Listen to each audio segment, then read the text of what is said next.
परमेश्वर की उपासना कर रहे थे, तो पवित्र आत्मा ने कहा, मेरे लिए बरनबास और शाऊल को उस काम के लिए अलग कर दो जिसके लिए मैंने उन्हें बुलाया है। तब उन्होंने रोजों और उपवास यानी उपवास में और प्रार्थना की और उन पर हाथ रखकर उन्हें विदा किया। ये वही समय है जब पौलुस इस हाथ ले हैंड के बाद अपनी पहली मिशनरी यात्रा पे चला गया और वचन कहता है कि उसने बहुत सी चर्चिस की स्थापना की।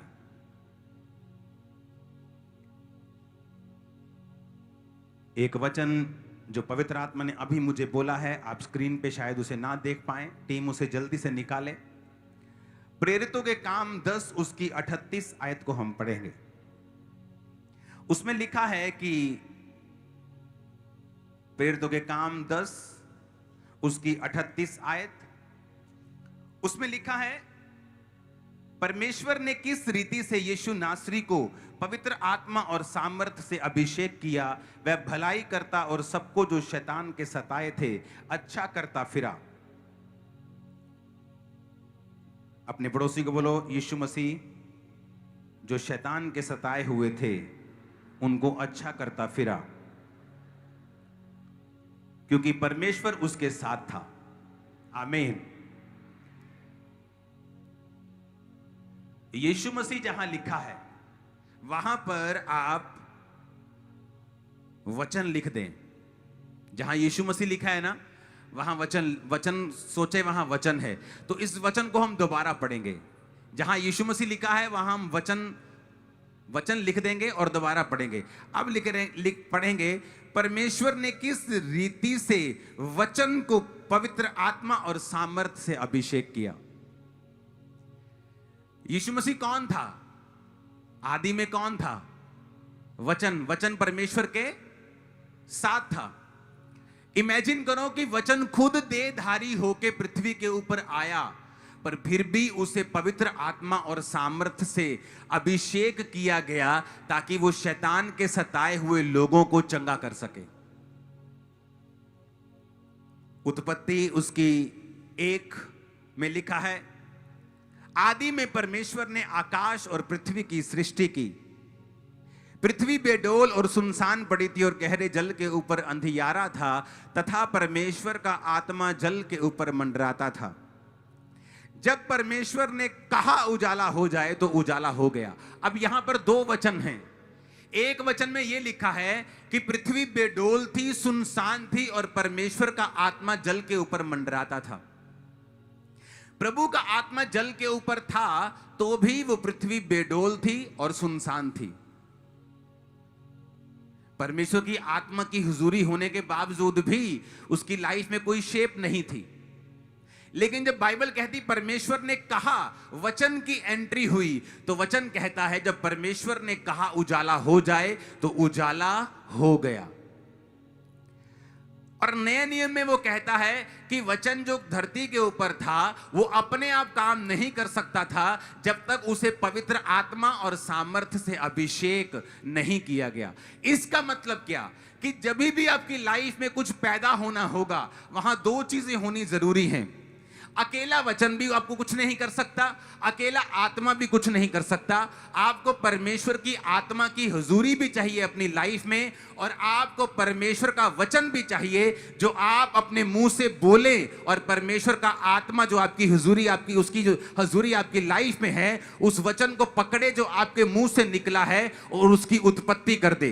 किस चीज की उत्पत्ति करेगा? आपकी चंगाई की उत्पत्ति करेगा, एक नई बेबी की उत्पत्ति करेगा, एक नए बिजनेस की उत्पत्ति करेगा, डिप्रेशन से मुक्ति की उत्पत्ति करेगा। जो कुछ आप बोलेंगे, अगर प्रभु की प्रेजेंस आपकी लाइफ में है तो वो उस चीज की उत्पत्ति कर देगा। कितने मेरी बात को समझ रहे हैं? अब अगर वचन को खुद यीशु मसीह को बिना पवित्र आत्मा और सामर्थ से काम नहीं वो कर सकते थे, बिना सामर्थ और पवित्र आत्मा के अभिषेक के, बाइबल कहती है वो उन्होंने अपने धरती पर काम शुरू नहीं किया, वेट की 30 साल के जब वो हुए। और बाइबल कहती है 33.5 साल तक उन्होंने काम किए। जब वो पवित्र आत्मा के बपतिस्मे को पाया, पवित्र आत्मा को पाया, उन्होंने फिर परमेश्वर के कामों को करना शुरू किया। और वचन कहता है किस तरह परमेश्वर ने प्रभु यीशु मसीह नासरी को पवित्र आत्मा और सामर्थ्य से अभिषेक किया, और वो शैतान के सताए हुए लोगों को चंगा करता था क्योंकि परमेश्वर उसके साथ था। और वचन कहता है आदि में परमेश्वर का आत्मा जल के ऊपर मंडराता था, लेकिन तब भी पृथ्वी बेडोल और सुनसान थी। आज आपकी लाइफ में अगर किसी चीज की जरूरत आपको है तो वो है पवित्र आत्मा की हुजूरी।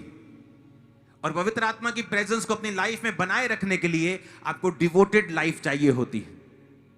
आपको ऐसी समर्पित जिंदगी चाहिए होती है जो बेसिक ना भूले।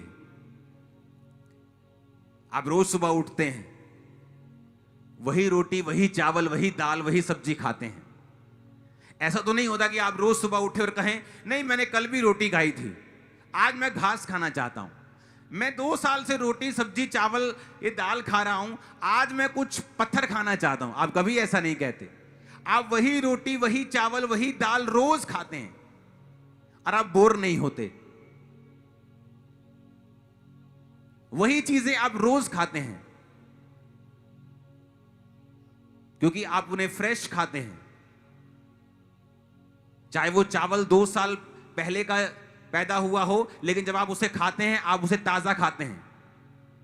ये ड्रोन बंद कर दो, लोग डिस्ट्रैक्ट हो रहे हैं।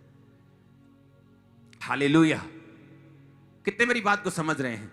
जब आप परमेश्वर के वचन में से खाते हैं फ्रेश, आप रोज प्रेयर करते हैं, आप रोज बाइबल पढ़ते हैं, आप रोज परमेश्वर की प्रेजेंस में होते हैं, उपवास करते हैं, आपकी लाइफ सेम नहीं रहती। हालेलुया। अब यहां पर मैं आपको क्या बताने की कोशिश कर रहा हूं कि अपने आप कुछ नहीं हुआ। वहां पर एक व्यक्ति, प्रेरितों के काम 9 उसकी 9 से 12 में लिखा है, वो 3 दिन तक ना देख सका, ना खाया, ना पिया। दमिश्क में हनन्याह नामक एक चेला था। उससे प्रभु ने दर्शन में कहा, हे हनन्याह। उसने कहा हाँ प्रभु। प्रभु ने कहा उठकर उस गली में जा जो सीधी कहलाती है, और यहूदा के घर में शाऊल नामक एक तरसुस वासी को पूछ, क्योंकि देख वो प्रार्थना कर रहा है। जब आप प्रार्थना कर रहे हैं उपवास के साथ, परमेश्वर आपको देखता है। आपकी परीक्षा लंबी नहीं चलती। आप जब यहां पे होंगे शुक्रवार, शनिवार, डे नाइट के फास्ट, अगर आप बड़े हैं, आप 15 साल से ज्यादा आपकी उम्र है, 12 साल ज्यादा आप कर सकते हैं। डे नाइट के फास्ट हम करेंगे।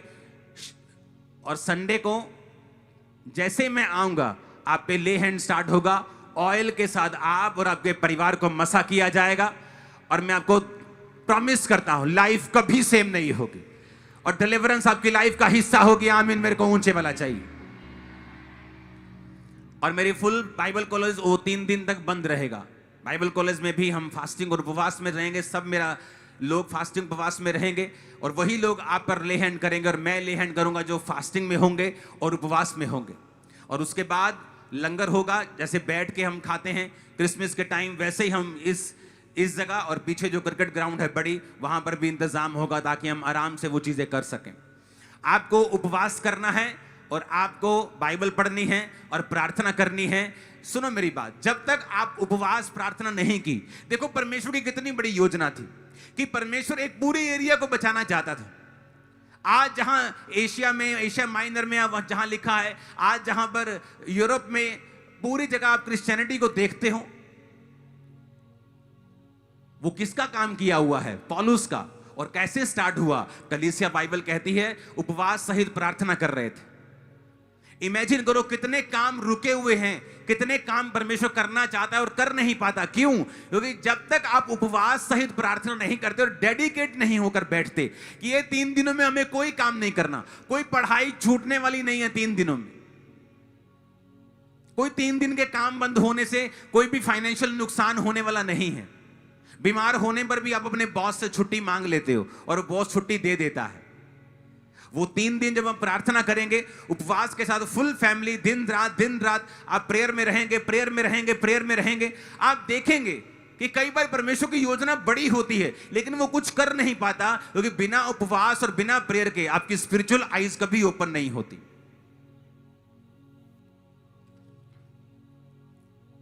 लूका 22 उसकी 35 में लिखा है, फिर उसने उनसे कहा, किसने उनसे कहा? यीशु ने। बोलो अपने पड़ोसी को, यीशु मसीह ने अपने चेलों से कहा, जब मैंने तुम्हें बटुए, झोली, जूते बिना भेजा था तो क्या तुमको किसी वस्तु की घटी हुई थी? इसकी अगली आयत भी निकाल के रखो जरा, और अगर है तो उसे स्क्रीन पे दे दो। उन्होंने कहा किसी वस्तु की नहीं। क्या कहा उन्होंने? परमेश्वर ने क्या पूछा? परमेश्वर कहता, मैंने तुम्हें एक मिशनरी यात्रा में भेजा और मैंने तुम्हें बटुआ नहीं लेने दिया, झोली नहीं लेने दी, जूते नहीं लेने दिए एक्स्ट्रा। क्या तुम्हें किसी चीज की घटी हुई? कहते परमेश्वर, हमें किसी भी चीज की घटी नहीं हुई। क्यों? क्योंकि उनको भेजने वाला कौन था? परमेश्वर का आत्मा। परमेश्वर भेजने वाला था उनको।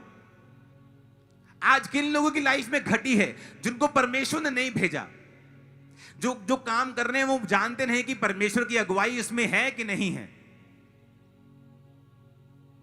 आज जब पास्टर लोग मेरे पास आते हैं और उनके पास 500 लोगों की चर्च है, 200 लोगों की चर्च है, कंप्लेंट करने लगते हैं आगे, मेरे पास चर्च के लिए पैसा नहीं, जगह लेने के लिए पैसा नहीं। तो मैं उनको समझाता हूं कि जब ये चर्च 10,000 क्रॉस करके थी तब भी इस चर्च के पास अपनी जगह नहीं थी। 7 साल में 8 चर्चिस बदली हमने। जो चर्च लेते थे वो भर जाती थी, अगली भर गई, अगली भर गई, अगली किराए पे, रेंट पे, कभी कोई यूज करने के लिए अपना प्लॉट देता था तो वो भरती जाती थी। लेकिन मैं एक बात कहता हूं, अगर परमेश्वर ने आपको भेजा है तो क्या आपको किसी चीज की घटी हो सकती है? नहीं। तो ये सेवकाई को मैंने कहा था लोगों को कि मैं कभी भी फॉरेन में जाके अपने हाथ को नहीं फैलाऊंगा। अगर प्रभु ने मुझे भेजा है, मुझे किसी वस्तु की भी घटी नहीं होगी। पहले तो अपनी पॉकेट से चर्च के लिए मैं खर्चा करता था कि जब तक थोड़ी सी दरियां, थोड़ा सा टेंट है, थोड़ा सा साउंड है, तो मेरी पॉकेट मनी से। जब लोग बढ़ने शुरू हुए तो तब चर्च में ऑफरिंग कलेक्ट होनी शुरू हुई थी। उससे पहले ऑफरिंग भी कलेक्ट नहीं होती थी। बक्सा लगा रहता था पीछे, जिसने डालना है डाल दो। अगर परमेश्वर ने आपको भेजा है, अगर परमेश्वर ने कोई काम करने के लिए कहा है, तो खुदा ने कहा अपने चेलों से कि जब मैंने तुम्हें एक बड़ी मिशनरी यात्रा में भेजा और बिना झोली, बिना बटुए के, बिना किसी फाइनेंशियल सपोर्ट के, बिना किसी जूते के एक्स्ट्रा कोई चीज तुम्हें नहीं दी, क्या तुम्हें किसी चीज की घटी हुई? चेले क्या बोले? कहते किसी वस्तु की नहीं। दे सेड नथिंग, कुछ भी कमी नहीं थी। तो आज का विश्वासी, क्या आप जानते हैं कि परमेश्वर आपको कहां भेज रहा है? किस पढ़ाई के एंगल में आपको मेडिकल करने के लिए कह रहा है कि नॉन मेडिकल? क्या वो आपको ब्यूटी पार्लर का काम करने के लिए कह रहा है? क्या आपको एक कपड़े की शॉप खोलने के लिए कह रहा है? क्या वो आपको यहां सेवा करने के लिए कह रहा है या किसी दूसरे शहर में कह रहा है? आज बहुत से लोग सफर कर रहे हैं क्योंकि वो वहां नहीं हैं जहां उन्हें होना चाहिए। और कहां होना चाहिए ये कैसे मालूम होगा? जब आप राइट संगति में होंगे, जीवित चर्च के साथ जुड़े हुए होंगे, उपवास और प्रार्थना कर रहे होंगे, तब परमेश्वर का आत्मा आपसे बात करेगा। अगर हम रोज दिन के 2-3 घंटे टीवी में बिताएंगे, मैं आपको दावा करता हूं परमेश्वर का आत्मा आपसे बात नहीं कर पाएगा। क्योंकि परमेश्वर की आवाज को सुनने के लिए आपको सारी डिस्ट्रैक्शंस खत्म करनी पड़ती हैं। एक दिन मैंने कहा, परमेश्वर मैं बहुत कंफ्यूज हूं। ये आई थिंक 10 साल पहले की या उससे पहले की बात होगी। आई थिंक मैं तब मैरिड नहीं था, उससे पहले की बात है। ये तो 10-12 साल हो गए होंगे। तो मैं परमेश्वर का, परमेश्वर मुझे मेरी चर्च सबसे बड़ी हो चुकी थी, पंजाब की सबसे बड़ी चर्च थी। मैंने कहा परमेश्वर मुझे तसल्ली नहीं, मुझे गाइड कर, मेरी अगुवाई कर। तो मेरे अंदर पवित्र आत्मा ने कहा कि यहां पर बैठ के प्रार्थना मत कर, चला जा दूर जाके प्रार्थना कर। मैं दूर चला गया गाड़ी में, वो जाके हिमाचल की एंट्री में जब मैं पहुंचा तो वहाँ बहुत से खाइयाँ शुरू हो जाती। तो मैंने अपने ड्राइवर को बोला कि यहीं गाड़ी रोक दे, मुझे नीचे खाई में जाना है। कहते नीचे, कि मैं नीचे खाई में जाना है मुझे। मैं अकेला खाई में था उधर। मैं नीचे गया, खाई में जाता और मुझे एक स्थान मिला, बैठ के मैं प्रेयर करने लगा। और परमेश्वर ने मुझे बताया कि आने वाले समय में तू बैठा होगा और लोग टीवी पर और स्क्रीन्स पर देखेंगे और लाखों लोग तुझे देखेंगे। और ये टीवी और स्क्रीन की चर्च जो आप अभी देख रहे हो कि कुछ साल पहले शुरू हुई, ये एक्चुअल में बहुत साल पहले शुरू हो चुकी थी, लेकिन आत्मा में। ये कैसे परमेश्वर ने बात की मुझे, जब मैं प्रेयर में मैंने अलग स्थान, मैंने कहा मुझे अलग जाके प्रार्थना करनी है, और मैं प्रार्थना करता गया, खाई में रहा। मुझे प्रार्थना करते जब घंटों हो गए, वो बात अलग है। जब मैं ऊपर आया तो बाहर एक आदमी था, बोला जय मसीह की। वहां भी मुझे जानने वाला कोई था। मैं कहा तो ये पीछा ना छटियो है। लेकिन मैं आपको बात कह रहा हूं, अगर कलीसिया अपने आप को अलग नहीं करेगी और अपनी लाइफ में जो बेसिक है उसे वो नहीं अपनाएगी, उपवास और प्रार्थना के साथ वो परमेश्वर के सामने नहीं जाएगी, तो कई बार आपको ये मालूम नहीं हो पाता कि मुझे किस दिशा में चलना है, मुझे क्या करना है। तो हम अगले 3 दिन शुक्र शनि ऐत हम डे नाइट के फास्ट करेंगे, और एतवार की फास्टिंग मैं आपको खुलवा दूंगा। यहीं पर लंगर के साथ हम फास्टिंग खोलेंगे, और मैं आपको बता रहा हूं स्पिरिचुअल लाइफ सेम नहीं होगी। प्रभु आपसे बात करेंगे, आपके बच्चों से बात करेंगे, नए रास्ते नए साल में आपके लिए खुलने वाले हैं, बहुत सारी चीजें आपकी लाइफ में होने वाली हैं। अगला संडे एक बड़ा डिलीवरेंस संडे होगा। कोई मेंबर आपका परिवार का नहीं होना जो नहीं आया, क्योंकि हर एक बंदे के ऊपर ले हैंड होगा, हर एक बंदे के ऊपर प्रेयर होगी। प्रभु इसकी आईज खोल, इसकी अगुवाई कर, जहां तू लेके जाना चाहता है जा। और मैं आपको बता रहा हूं और घोषणा करता हूं, भविष्यवाणी करता हूं, लाइफ सेम नहीं है नेक्स्ट संडे से। आमीन ऊंचा चाहिए चर्च। हालेलुया। आप इमेजिन करो, मेरे को नीड महसूस होती थी कि नहीं मुझे जाना है, मुझे प्रेयर करनी है, मुझे प्रेयर करनी है, और प्रेयर में परमेश्वर मुझसे बात करता था। क्या मैं वैसे धर्मी नहीं था? क्या वैसे पवित्रता में नहीं था? क्या वैसे प्रेयर नहीं करता? प्रेयर भी बहुत करता था। लेकिन कई बार आपको कुछ खास परमेश्वर से लेने के लिए आपको पूरी तरह से अलग अपने आप को करना पड़ता है। आज कितने आदमी हैं जो रोज 2.5 घंटे भी प्रार्थना करते होंगे? बहुत कम। इसीलिए परमेश्वर की आवाज आप सुन नहीं पाते।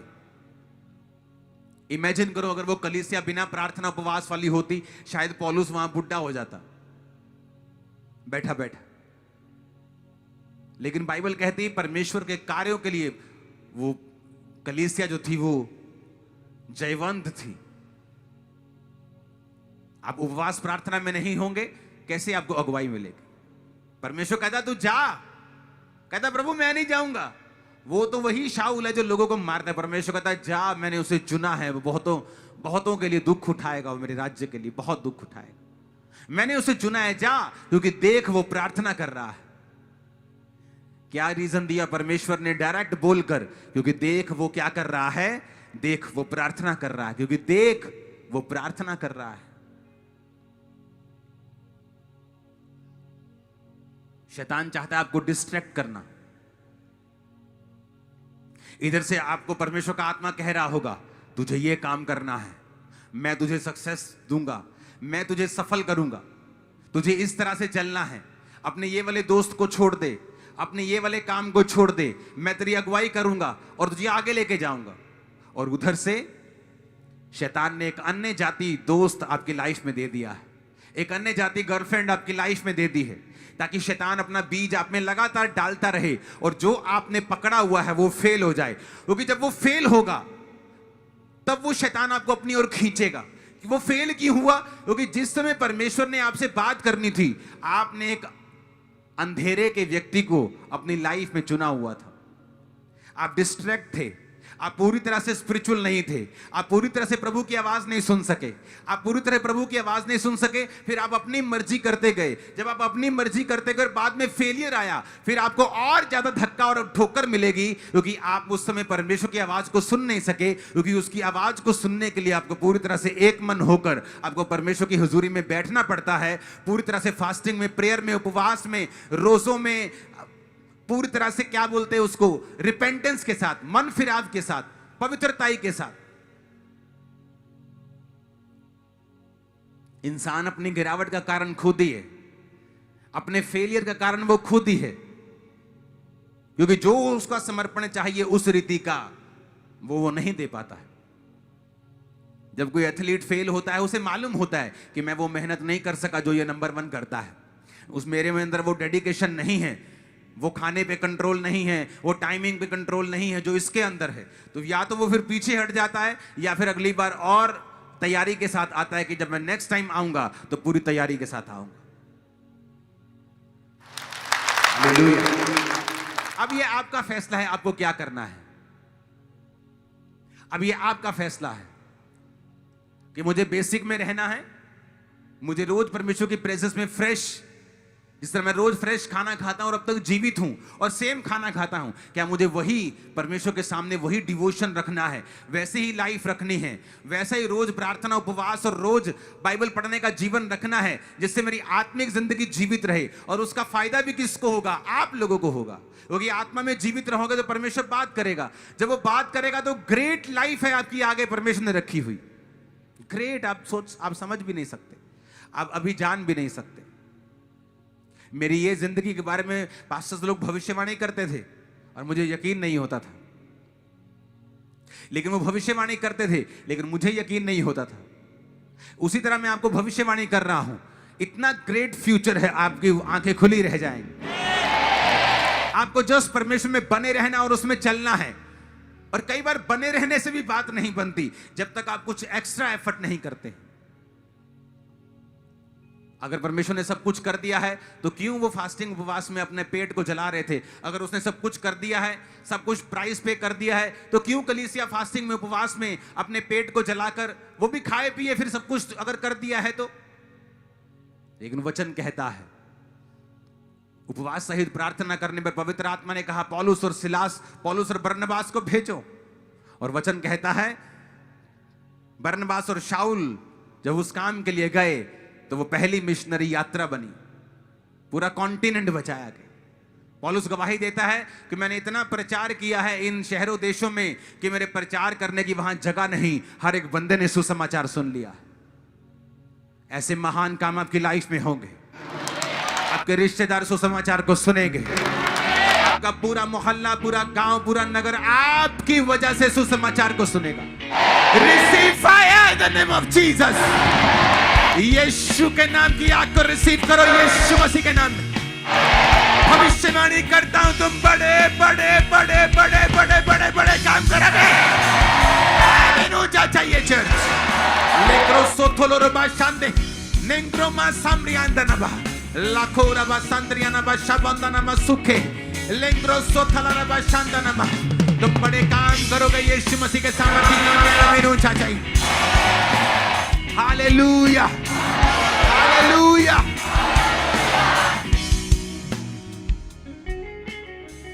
आप फास्टिंग में होंगे, उपवास में होंगे, अगले संडे पवित्र आत्मा आपके यहां तक, कहता ना मैंने इतना खाया कि मैं यहां तक भर गया हूं, वो यहां तक भरेगा आपको, यहां तक। आपके छोटे बच्चे भी पवित्र आत्मा से भरकर वापिस जाएंगे, आपके बुजुर्ग भी पवित्र आत्मा से भरकर वापिस जाएंगे। आपकी लाइफ पवित्र आत्मा से भरी हुई होगी यीशु मसीह के सामर्थ्य में। और यहोवा का आत्मा कहता है, भविष्यवाणी करता हूं तुम्हारे बंधन शैतानी टूटेंगे यीशु मसीह के नाम, और तुम आजादी की टेस्टिमनी के साथ वापिस आओगे। आमीन। ऊंचे बोलना चाहिए चर्च। Hallelujah, hallelujah.